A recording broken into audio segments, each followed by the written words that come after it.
All right, rock soldiers, listen up. This is J.W. Street of Hellraiser, and we're locked and loaded right here on D.T.M. Wicked Radio. Crank it up!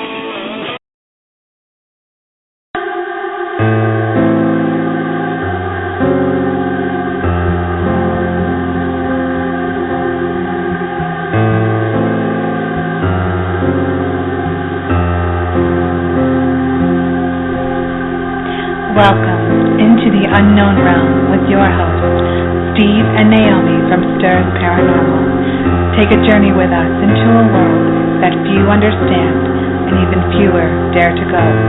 On your home for everything wicked, DTMWickedRadio.com.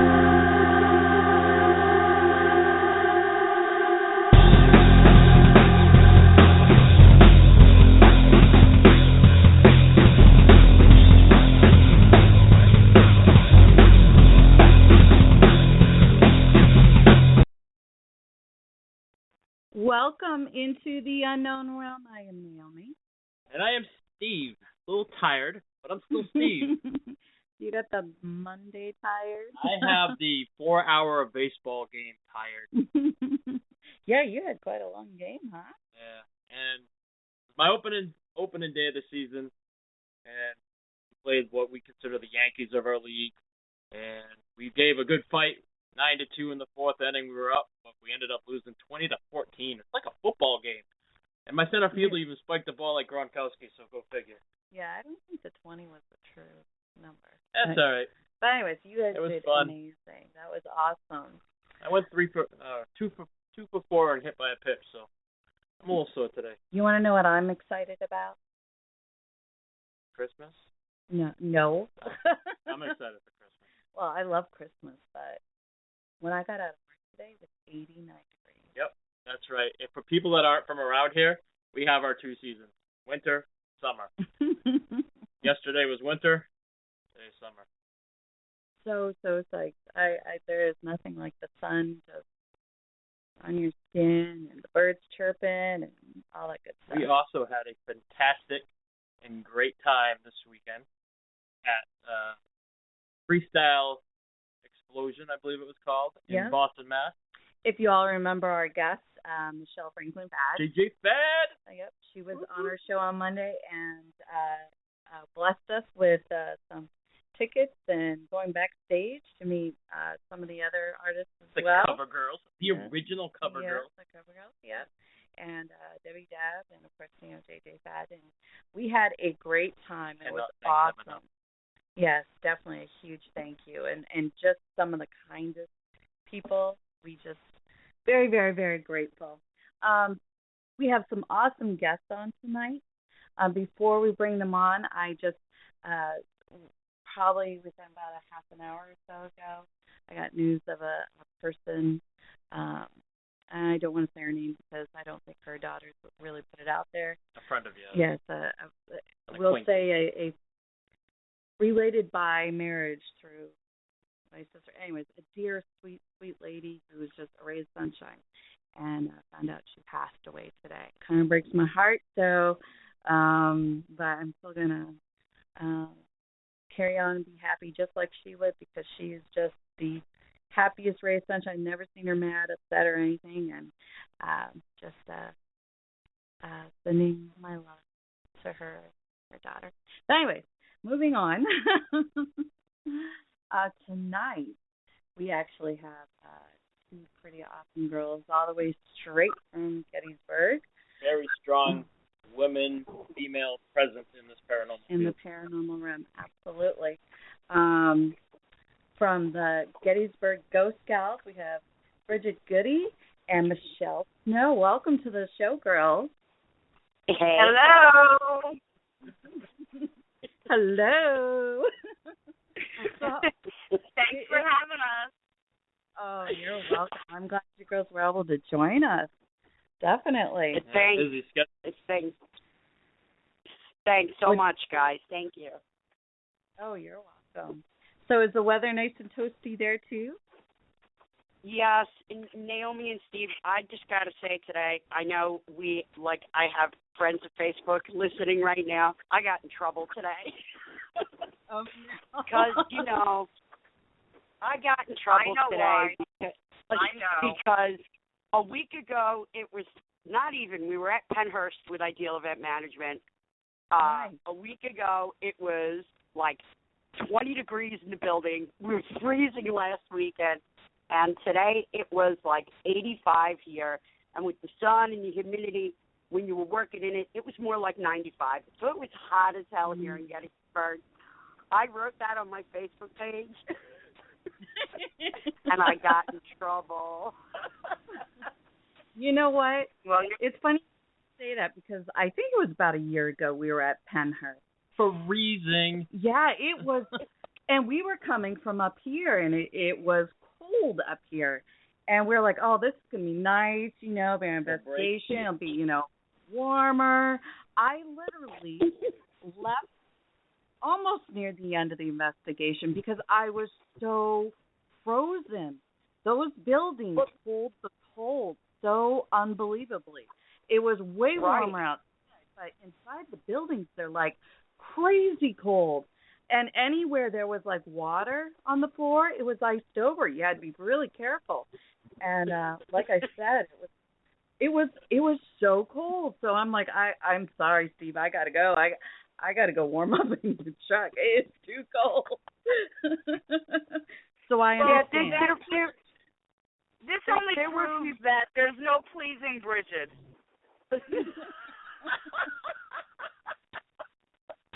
Hey, I was just having a nice Facebook rant, a silly rant. I told you I'm in rare form today. I don't know what it is. That's crazy today.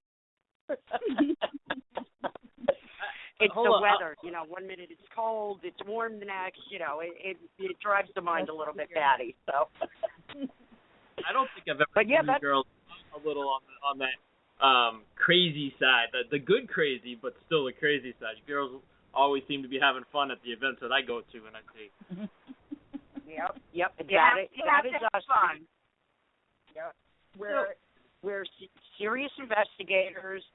We've all been doing it for, between all of us, many years experience, but me personally, somewhere around 24 years between personal investigative experience and group investigative experience. And, we're serious, but we're fun, and there's a light side to it, and it gels well. It's fun, it's fun to do. You gotta love what you do, and you gotta have fun what you do. So I like to live by that motto. So it's motto to have. Yeah. It's amazing. In this field, you really gotta love it in order to embrace it, to really understand so much dedication that you have to put into it, from reviewing like all the evidence, hours and hours. It's amazing. We get people all the time that say, oh, I want to be a part of your group, let me be a part of your group. Oh, you want to be a part of the group? Oh, okay, let's just tell you a little bit what we do. And then we break down this many hours of DVR cameras and times, how many cameras we use and blah blah blah. We go down, they're like, oh, well, maybe if you have an event or something, you can come. Oh, okay. Well, that all starts when you're on your investigation. It doesn't happen as much and as often as what you see on TV. So you could be sitting for hours with nothing going on, and people don't realize that. Yeah, and Michelle and I are the two big techies of the group, other than our one male in the group, Chris Griffith.